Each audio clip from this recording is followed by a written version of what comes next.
Hey, welcome to the show. Higher Income Strategies. That's what it's all about. It's really about you learning, I think, how to understand to build your own financial life. Because for most people, you actually think that the government or your company or somebody else is supposed to take care of you. I think once you realize that this is a recent phenomenon. Pensions and expecting Social Security and the government to take care of you is recent. In our history as a nation, I would say it's maybe 50 years old, maybe 70 years old, that a mass amount of individuals thought that was a normal, expected thing. Before that, and even today, some, very few today, but some, actually go, wait a second, isn't it my responsibility to take care of myself? Right. And they'll, look, I get it. That was part of the contract. They signed up for it. The government has taken money out of your Social Security check. You realize this is the first time in a long time they're pulling money from your Social Security checks to pay all those that are receiving the money. And then in addition to that, they're going to have to borrow money to pay for the rest. Right. We actually have gone backwards. There isn't enough money in the, some would say, Ponzi scheme of Social Security, where you take from today's recipients to pay, or today's donors to pay for today's recipients.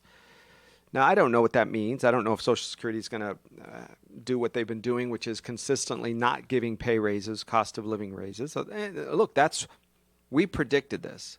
In 14 plus years on the radio, we predicted that you would consistently see Social Security not be giving pay raises because it just isn't money. If they tried to keep up with inflation, look, they spent years trying to manipulate how inflation was calculated.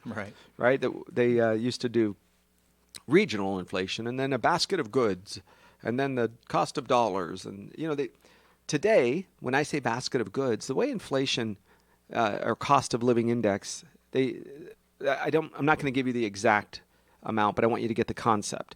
They take a pound of wheat, gallon of gas, a gallon of milk, a pound of apples, a day's worth of heating oil. I mean, you get the idea? They take that, 20 of these items, they put them in a bucket, and they say, what was the cost January 2017? Okay, what's the cost January 2018? All right, it has gone up 4%, 2%, 1%. So we think that's going to be the average cost across the board. Well, part of this forever hate Trump media, look, you guys, you need to stand up to your friends and family because he says some really dumb things, but he also does some really great things. You forget, wages are up first time this much in a very long time, 2.9%. What does that mean? That means the average person, if you took the wages across the country, are making about 3% more than they were last year. And you got a pay raise of $1,000 or a payout, $500 or bonuses of $500 or $2,000, and you have a tax increase. So I share this with you because I think inflation is coming down the pipe, and you can bet dollars to donuts, as we used to say, that he's going to get the blame for inflation.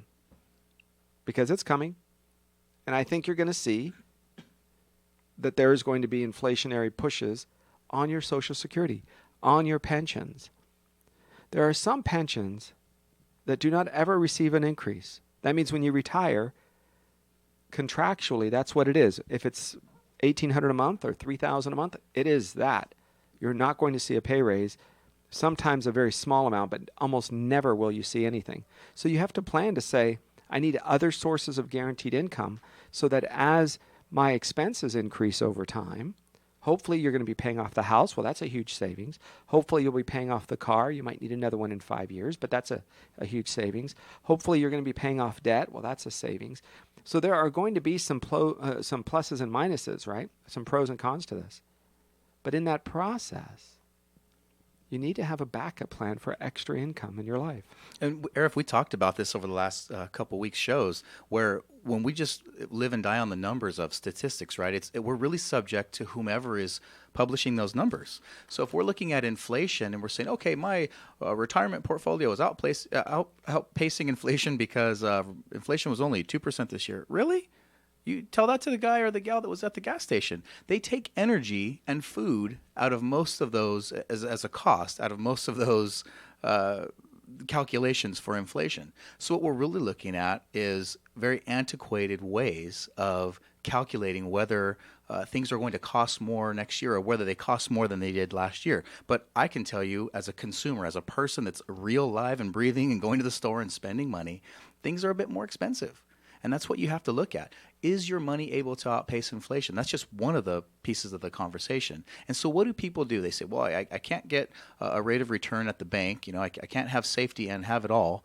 So they go into the stock market, right? They go into different places and they risk their money to try to outpace that. So yeah, and you're thinking behind the scenes, guys, that that's going to be the answer for you. Right. Is that you're going to be the person who grows and develops and becomes the smarter than the average bear. Be very careful, because it's very difficult to outpace inflation when you're dealing in a regulatory environment that we have in California, not the country.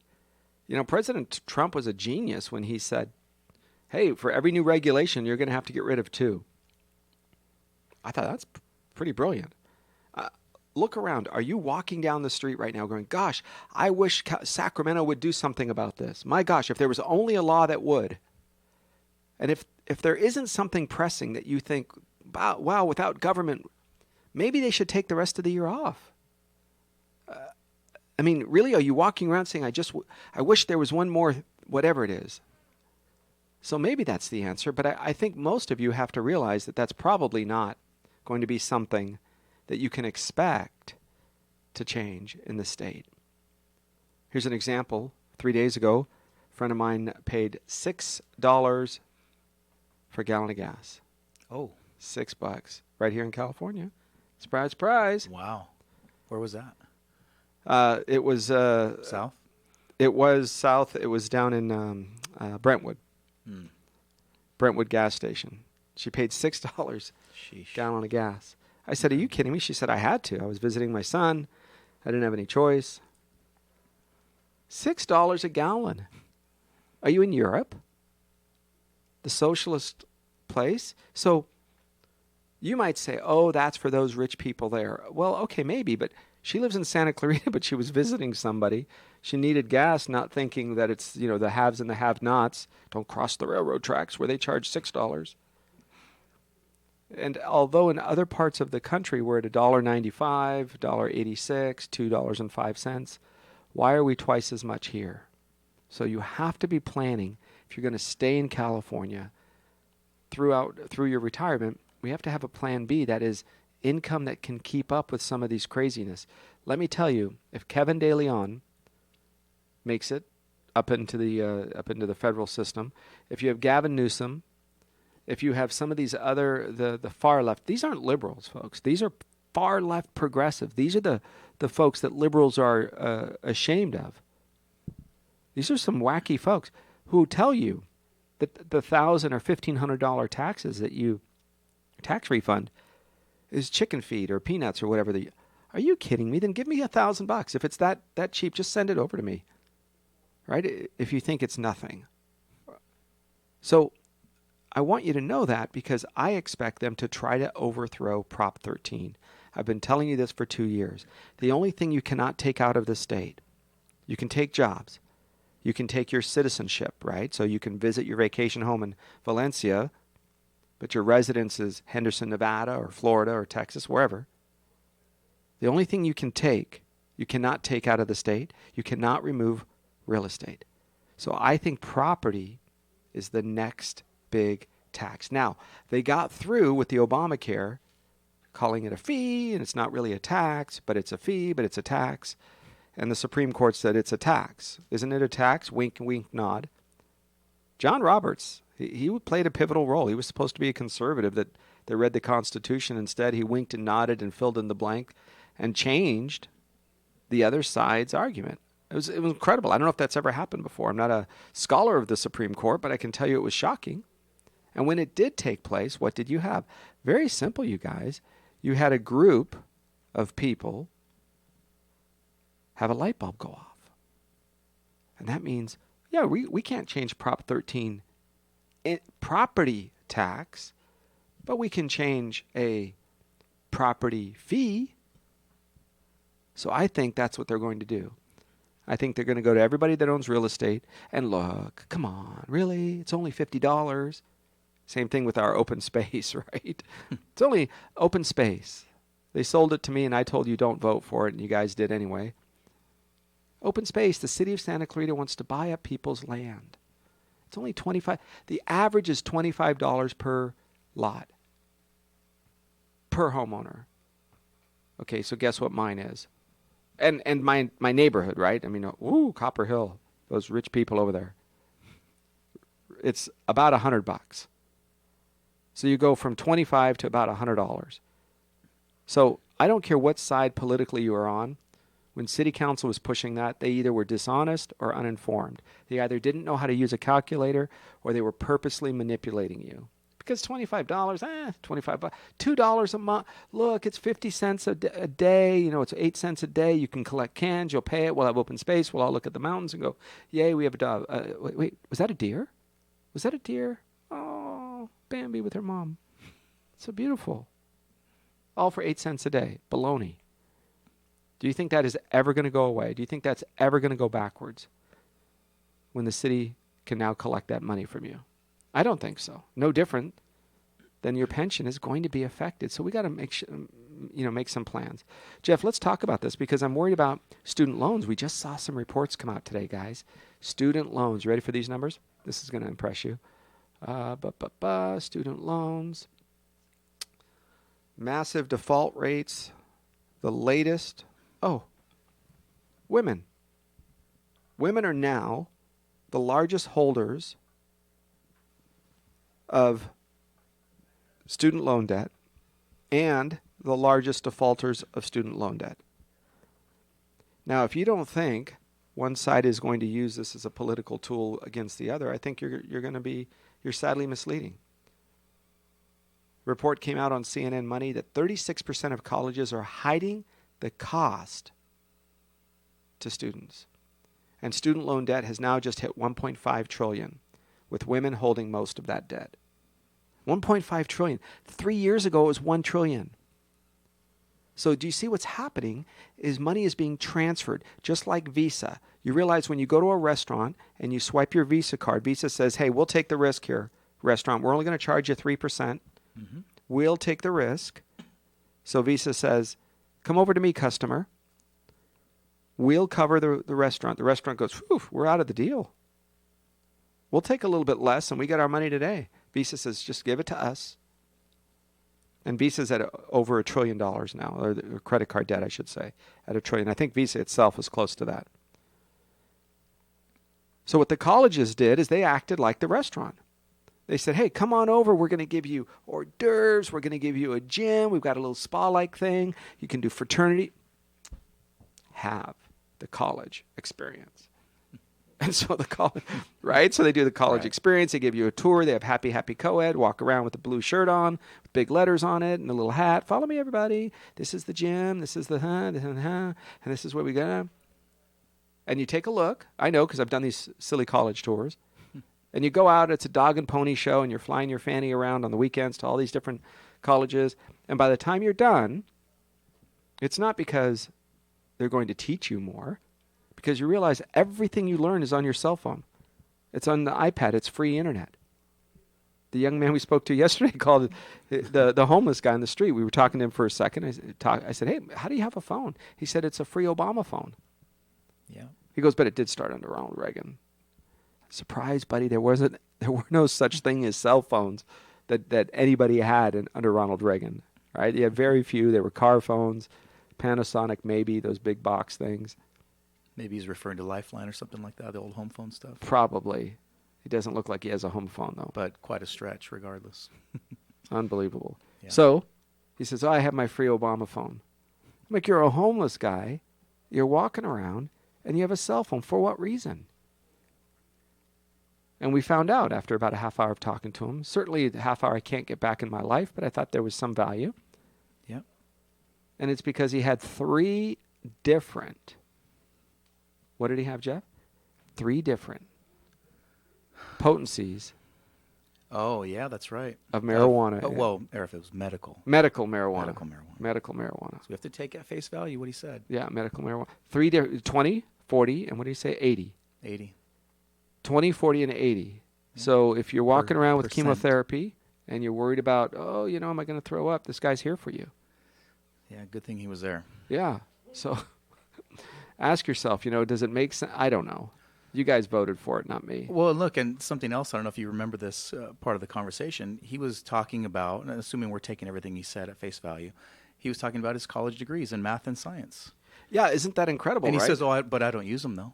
I mean, use them. As if it was just, expected to not use them.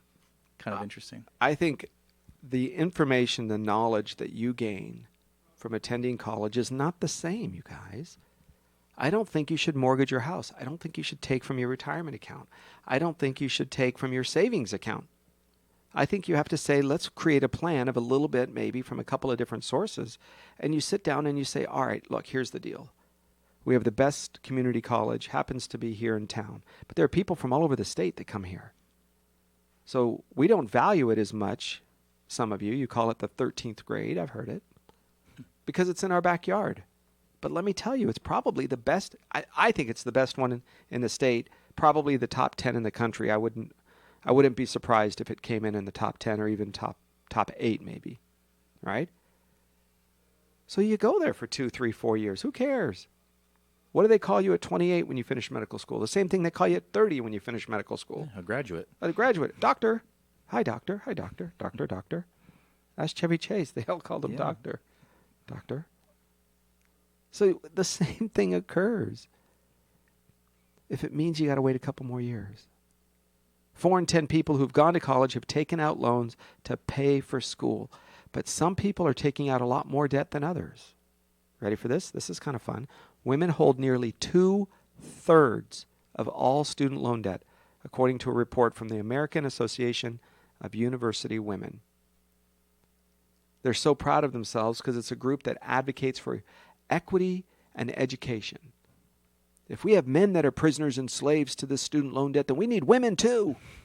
Yay, you Can't women. discriminate. No, we want you to be on the hook, feel indebted.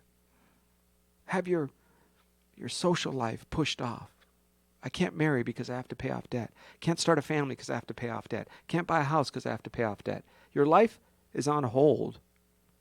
Do not allow your children to get student. Now you might say, oh, Arif, but you don't understand. Okay, listen, I don't care. You figure out $10,000 a year, that's the max. And maybe you figure 25 or 30,000, that's the max. I'm okay with that. One of the things that I would find interesting is if they would publish the numbers for the dirty little secret behind the scenes with that, because not all of that cost is allocated to the cost of the education, because they also give a stipend for housing, for food, for whatever. Oh, it's at your discretion. Here, your semester costs X amount of dollars, but we're going to give you a little extra so that you can live. So they're basically, maybe that's done away with now. I heard that it has been. Or they're not as liberal with the giving or the loaning, of those funds. But that number is actually inflated by all of the other costs ancillary to the educational part, which is basically promoting people to live and exist. Live on debt. Yeah, live on debt. You have to eat. Don't folks. work. We're going to take Surprise. care of you. Just come to our school. I have seen this time and again where people come to me in their 40s and 50s and they're still paying off student loan debt. You've heard us mention this before. Social Security now is tasked, and for the last 5 years, has been tasked with not just collecting as a collection agency for student loan debt, but they have the right to put a lien against and garnish your Social Security check. Right. You can go, we've taped all of our shows. If you want to know what I think about almost anything, it's out there. Good, bad, and ugly. Mistakes, good, bad, rants. These are live radio. We can't go, oops, let's rewind and go back. So you will go back and hear me say how crooked I think the university system is. When they whine to you on one side about equality, etc., yet they will have student housing for black kids. They will have Asian graduations or Asian housing or student associations that are one color or one race. Is that not ridiculous to you? Martin Luther King. We had Dr. Alveda King, Martin Luther King's niece, on our show, sitting in this chair that I'm sitting in. And I don't know if it was on the air or off the air, but she said he would have rolled over in his grave if he would have seen today what movements like the Black Lives Matter movement. She said, of course Black Lives Matter, but why doesn't anybody say anything about Chicago? Oh, it's because black kids shoot black kids. Her words, not mine. She said, if the media cares that much about gun violence, go to the inner cities and you'll realize they're all run by Democrats. They're all run by socialists. And these are the same people who say, oh, you should, the secret is education. So you go and you take out a boatload of student loans and you go there and you say, oh, wait, this is the same stuff I can learn on Google or Bing or Yahoo or 1,000 other search engines and websites. So then you're supposed to be going there to be in an environment that is different than when you grew up. I was blessed to grow up in a neighborhood, no joke, folks. Today it sounds unheard of. You've heard me say this. We had an Irish Catholic family. We had a Jewish family. We had two Mexican families, a family from Spain. My dad was from Lebanon. We had a redhead kid. We had a broken family, right? That was, mom and dad were divorced. That's rare back then in our street. Everybody was together for 10, 20 years. We had a family that was, his and hers. We had a kid who was maybe 3 years older than me who was gay. We had a gay couple live across the street. So when I share with you, this is 15 homes maybe. I should count because I keep saying that, estimating. Maybe it's 15 homes. Nobody was better or worse because of who they were. We had a black family, right? I think I mentioned that.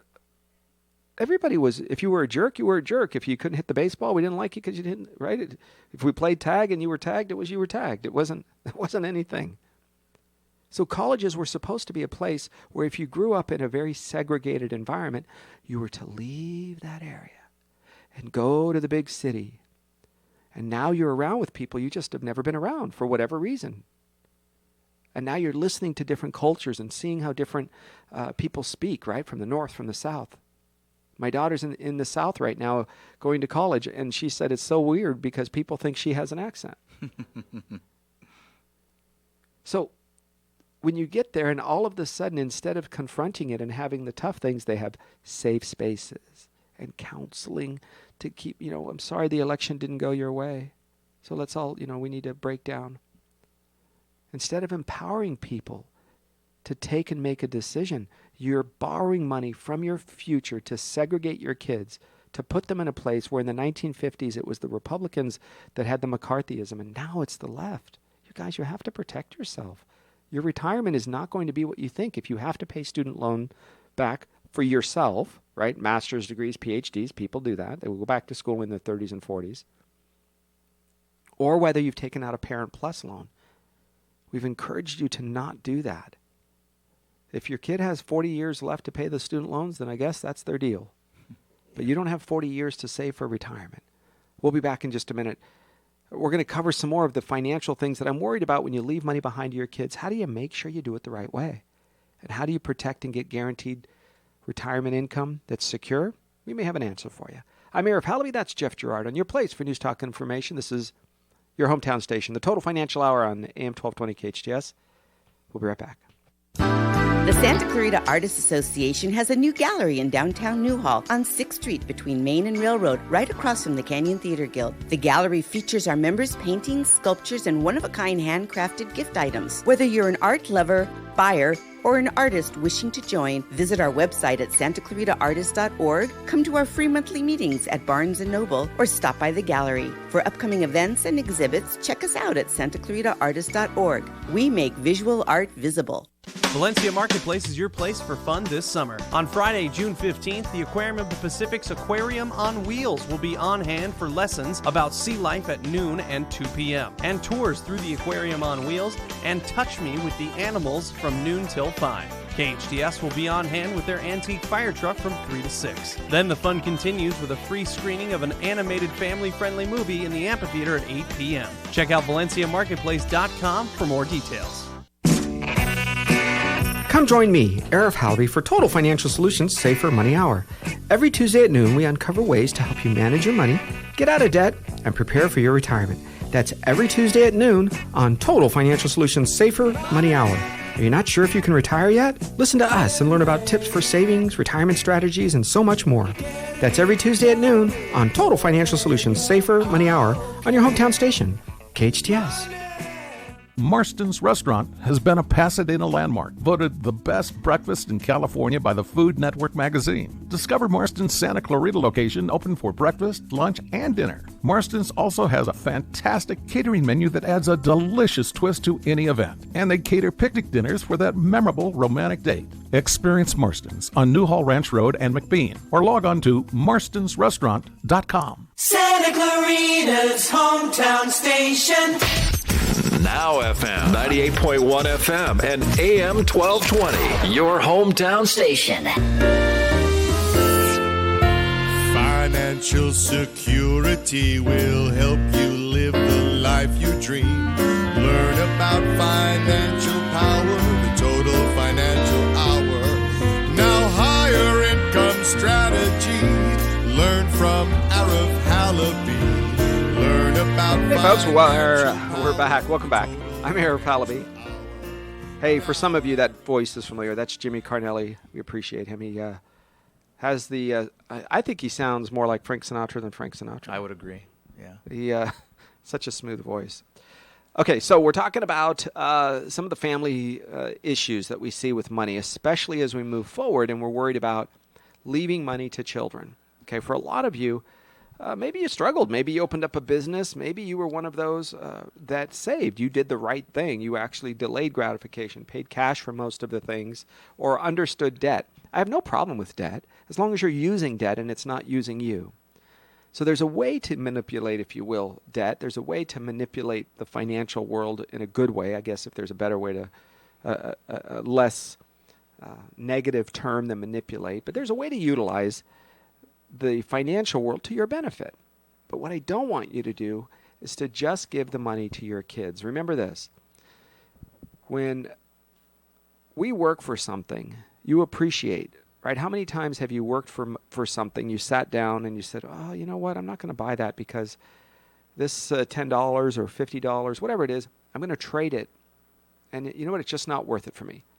But Jeff, if you gave me $50, it would be worth it. I'd be like, oh yeah, we could do that because I didn't earn it. There's no emotional connection to the money. Best example is when you take a kid with birthday money to the store, right?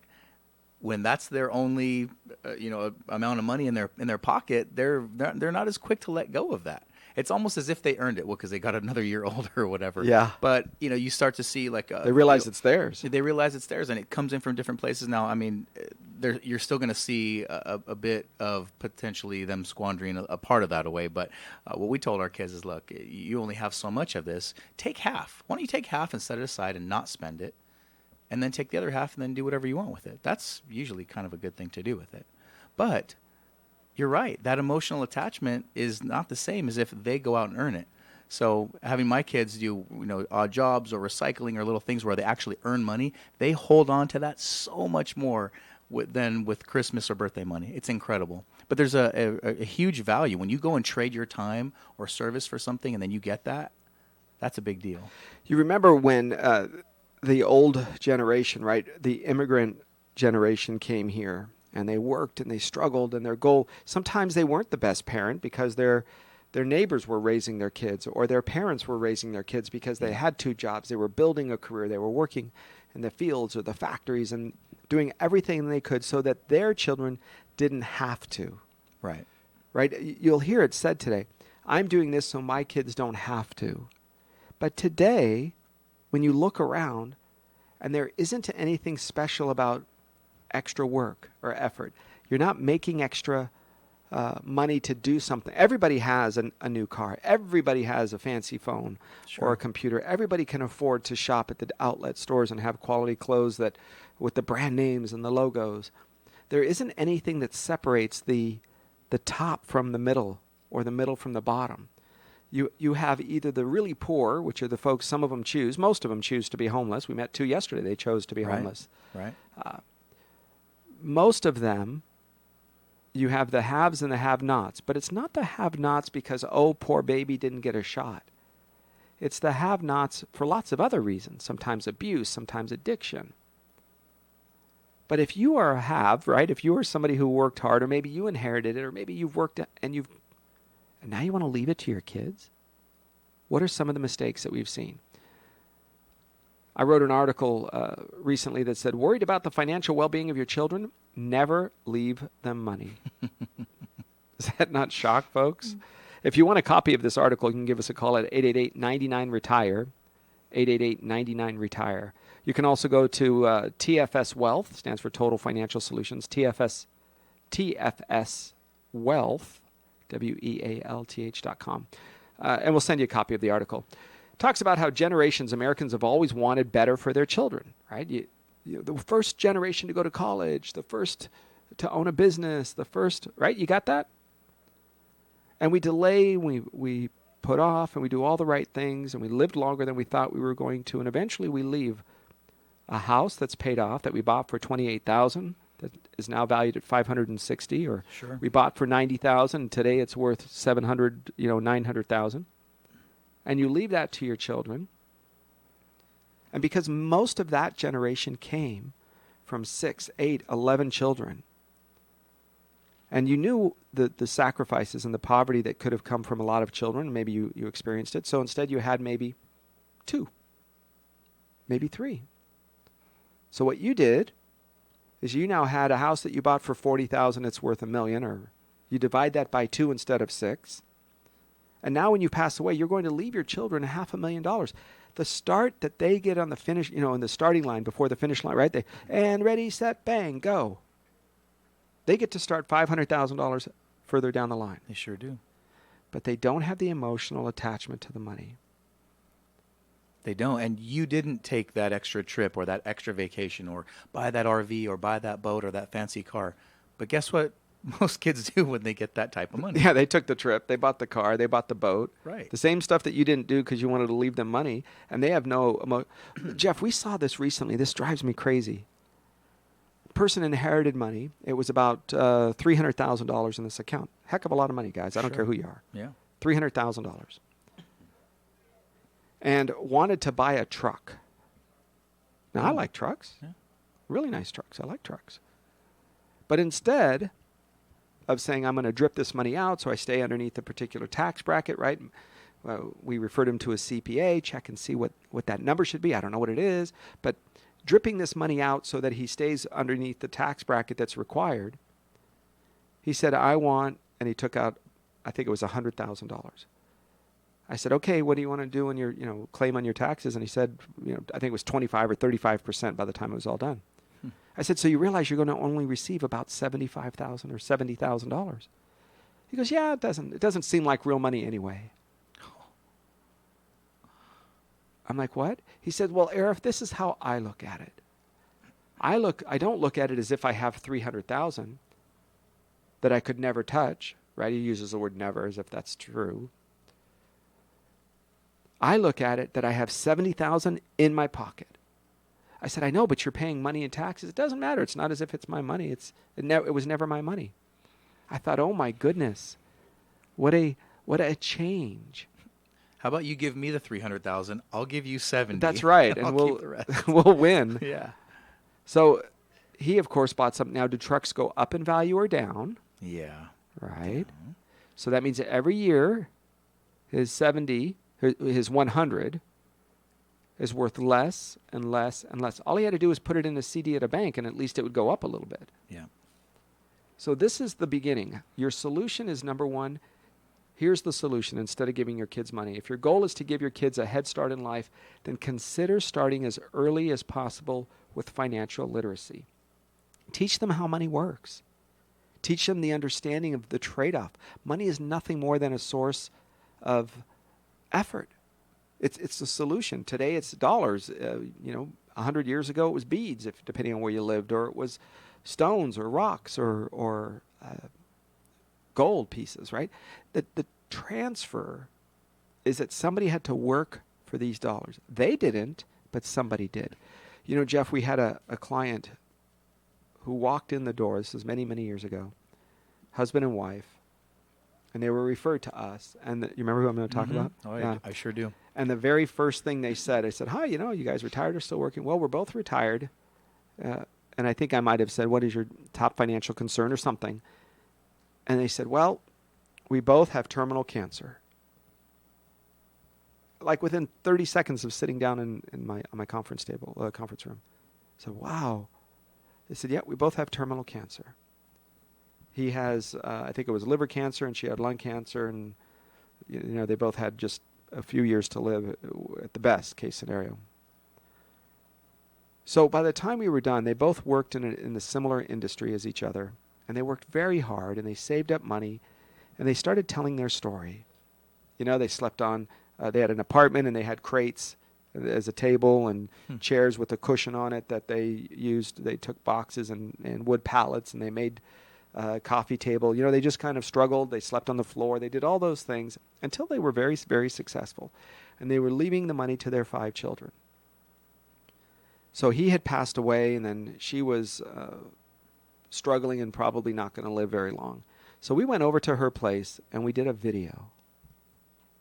And we did a little bit of a video, and I said, will you just tell me what you and your husband had to do, because you're going to leave this money to your children and your grandchildren. And they have no clue what it was like back then to struggle, because by the time they were around, you guys were doing okay. And so she proceeded to tell us the stories I just shared with you and a few others about what they did and how hard they worked for their money. And their goal was to make sure their grandchildren were educated and didn't just spend it on junk. And so we played that video. We edited it. Just a guy in my office was pretty good at it. So we put it together and we edited it up. And between the time when all of them were scheduled to come in and watch the video and the time we recorded the video, she had passed away. So they came into we did our total money school. We had a little classroom. They came in, they sat down, and we watched the video. I think it was maybe 10 minutes long. And they each received a CD or DVD. And we went over some basic money concepts. This is how debt works. This is what interest is. This is the difference between buying and leasing a car. This is the difference between a 10-year mortgage, a 30-year mortgage. This is the difference between a variable rate and a fixed rate. And we went through the courses, some basics. I think it was about 3 hours, nothing too dramatic. And it didn't matter what your education level was. There were people that were very successful in that room that made 6 figures, and those that were still students and teenager type kids, right, that just got started. Mm-hmm. And all of them learned something. Impressed me so much that we thought, what a great idea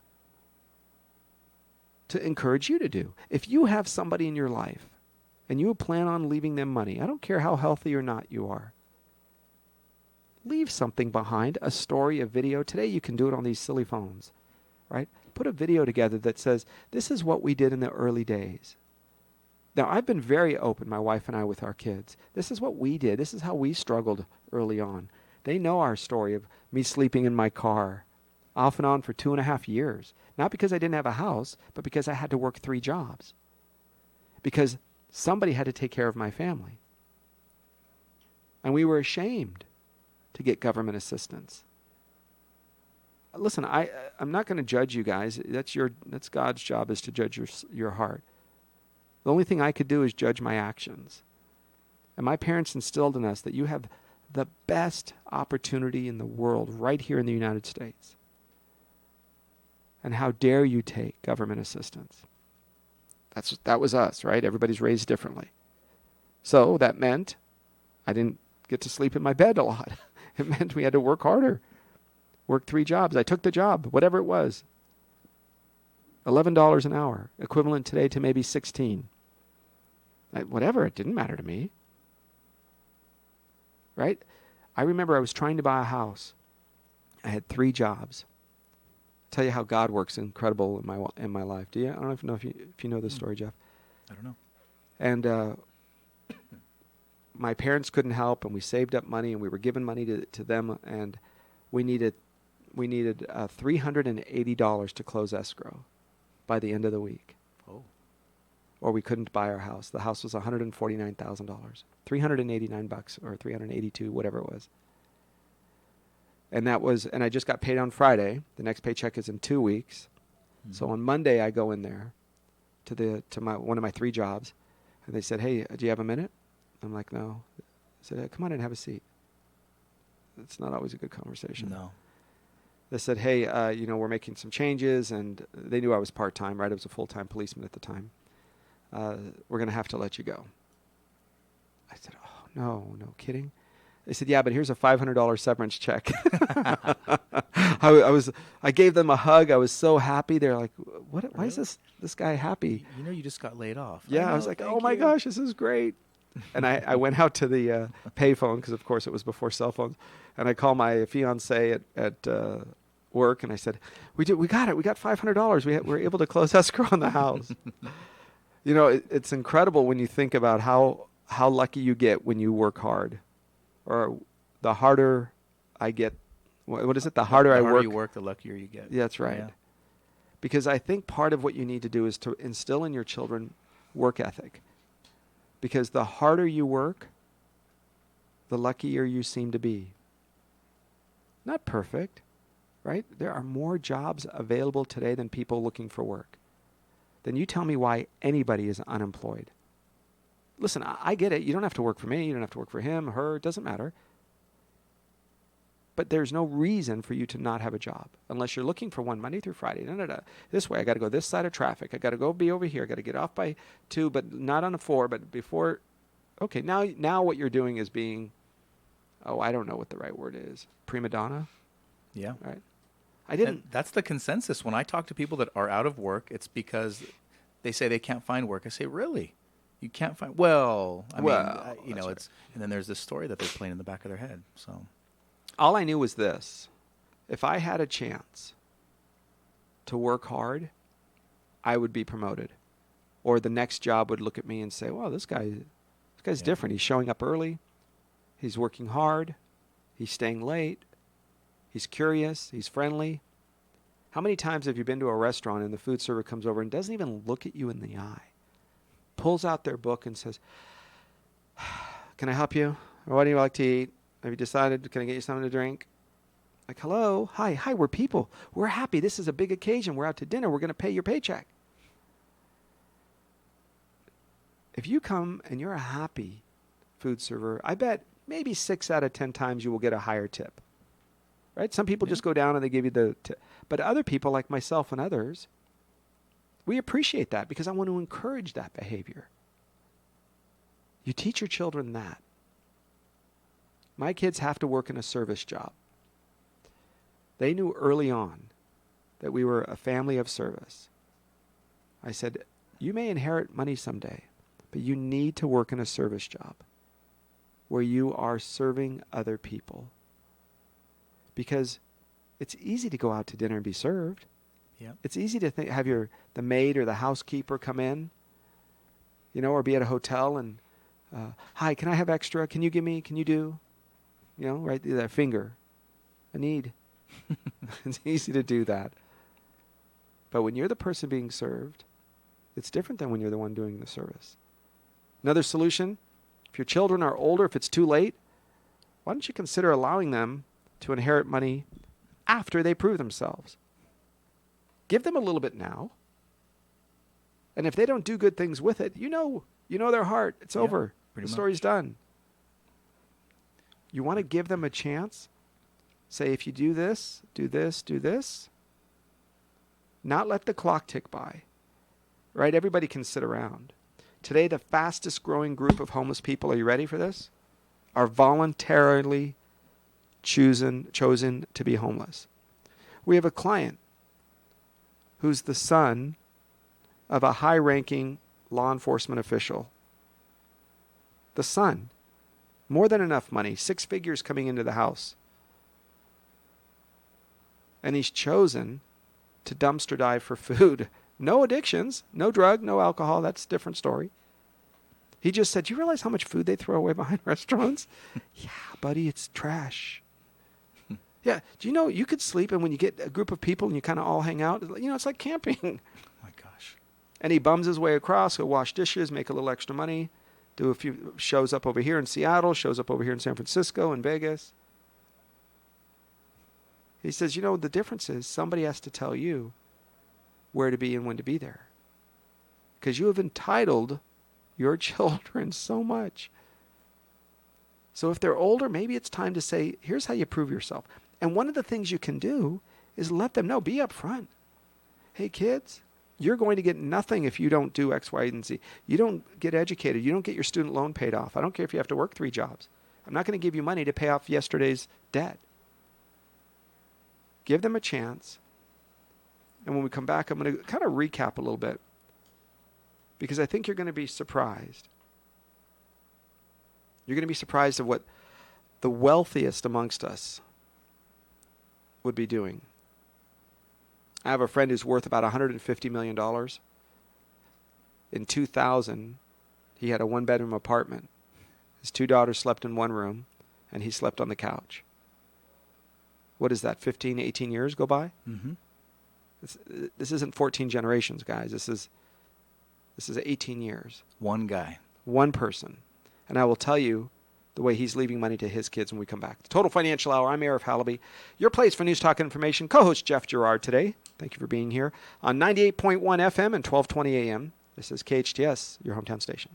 I've been into cars ever since I was 6 years old. I helped my dad build race cars in our driveway. Dave Reeves, owner of Reeves Complete Auto Center. I love cars. I've been in automotive service my whole life. I ran my dad's wrecking yard and rear-end shop, managed several auto repairs until I opened my own auto repair facility. Reeves, on Ruther in Canyon Country. I learned customer service and honest communication make the difference. Reeves, your complete auto service center. Call Reeves at 252-1400. Real stories from the Aquarium of the Pacific. I first came to the aquarium in 1998 on a kindergarten field trip. The aquarium inspired me to learn more about the oceans and how to best protect the environment. I just never got that connection. I just thought, oh, look, this is just water I can play in, but the aquarium was so much more than that. Someone throws the buoy and they tell Parker to go find it. He brings it back to me, and as he comes out of the water, on the buoy it says, "Will you marry me?" I remember one of my students being surprised by her father, who was a diver in the tank. Our son Liam fell in love with the Aquarium of the Pacific. It's a great way to spend more time with my dad. When I was 6 years old and I saw that amazing big blue whale, my life was forever changed. I remember some kids touching the bat rays and going, wow. Come celebrate the Aquarium of the Pacific's 20th anniversary. Meet some old friends and create aquarium stories of your own. Call 888-SHARKS-2 or visit aquariumofpacific.org. The Aquarium of the Pacific. Financial security will help you live the life you dream. Learn about financial power, the Total Financial Hour. Now higher income strategy. Learn from Arif Halaby. Hey, welcome back. Welcome back to the show, the Total Financial Hour. I'm Arif Halaby. That's Jeff Gerard on 98.1 FM, AM 1220, KHTS, your hometown station. Place for news, talk, information. You can always go to TFS Wealth. That's us. TFS stands for Total Financial Solutions. TFSwealth.com. Or give us a call at 888-99-RETIRE. 888-99-RETIRE. That's 888-99-RETIRE. Okay. I mentioned to you before the break, as we finish up this hour, about giving money to your children and being careful not to just give them the money, because they're not going to appreciate it the same way as if they earned it. So here's what a friend of mine did, who's very wealthy, and his kids were younger. Now, his oldest daughter remembers the tough times more than the youngest, obviously, because she was a little older, 4, 5, 6 years old when they were struggling, maybe a little more, 7 or 8.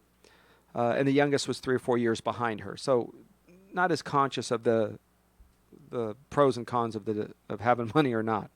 So here's what he did. The only way that either of the 2 children are going to earn any money after he passes, he's going to have an attorney that manages it, is that every year they come with their W-2s and their 1099s, their tax forms. So if one of them earned $100,000, she gets $100,000 from the account. Nice. If one of them earned $2,000 because she thinks she's going to sit around and wait for dad's money, she gets $2,000. There is no such thing as, I want them each to have half. They're not equal. None of your children have equal ability, equal intellect, equal value of money. That just doesn't exist. So if you're leaving them something that they didn't earn, and so their only concept of valuing it is how much less they would value your money versus their effort. So in this particular case, they have to show up with their tax forms. That's brilliant. Isn't that amazing? That's brilliant. And what it does is it says if each of them, one of them is on track. I know that she's earning, her and her husband anyway, earning over $250,000 a year. Wow. And the other one is still, she's been a waitress or a receptionist. She's trying to do this. She's dropped out of the flight attendant school. Whatever she's doing, she's struggling right now trying to make it work. So whatever it is, this is what they get. But what an incentive to actually do well. It does, especially when you go over to your sister's house and you say, wait a second, where'd you get that new car or boat or plane, whatever? And you're struggling because you made $2,800 last year. I can see where that may cause a problem down the road. Yeah, and I think, look, my friend is not worried about this phony thing called being fair, because it is phony. You understand that. Fair is a way for you to assuage guilt. It has nothing to do with the result. It's the giver who has an issue with missing your Christmas party or being late to your kid's birthday party or divorcing your mom or, right? Look, this whole thing about being fair, kids understand that their best thing is to have equal treatment, not equal results. So you love your children, but one of them cleans their room and should eat the dessert, and one of them doesn't and doesn't get to eat dessert. That's right. Right, we grew up where four of us were in the same room until, until I was probably 6th, 7th grade, I guess, by the time, maybe 5th grade. And then there were two of us in the same room for another couple of years. And then, ultimately we had our own bedroom. And isn't it interesting that kids sharing a room, they always know which side is theirs? Yeah, that's right. Like, look, Mom, my side's clean. Isn't that funny? Yeah. I think it's better for kids to have an area that they share, because you have to learn. So whether it's the bathroom or the playroom, because it's the same thing that happens later on in life. Because the sharing and me having to take, there's no such thing as 50-50, right? I cleaned this much of the counter, so you clean that much of the counter, and this much of the shower or the bathroom. Sometimes you have to do more than 50%. It's called being married. Well, that word fair, if it permeates the child's life, it's going to permeate your life. And you think you're going to have to leave the drug-addicted child the same amount of money as the special needs child, as the one who's been very good with money. Don't let your guilt drive in your decisions, because 1 + 1 is 2, whether you feel like it's 4 or you really, really want it to be 6. 1 + 1 is still 2. Thanks for listening. I'm Arif Halaby, and that's Jeff Gerard. You can always go to tfswealth.com. TFS stands for Total Financial Solutions, tfswealth.com, or give us a call at 888-99-RETIRE. That's 888-99-RETIRE. That's Jeff Gerard. I'm Arif Halaby on your place for News Talk Information, your hometown station, the Total Financial Hour on AM 1220 and 98.1 KHTS. KHTS, AM 1220 and 98.1 FM Santa Clarita. It's 1 o'clock.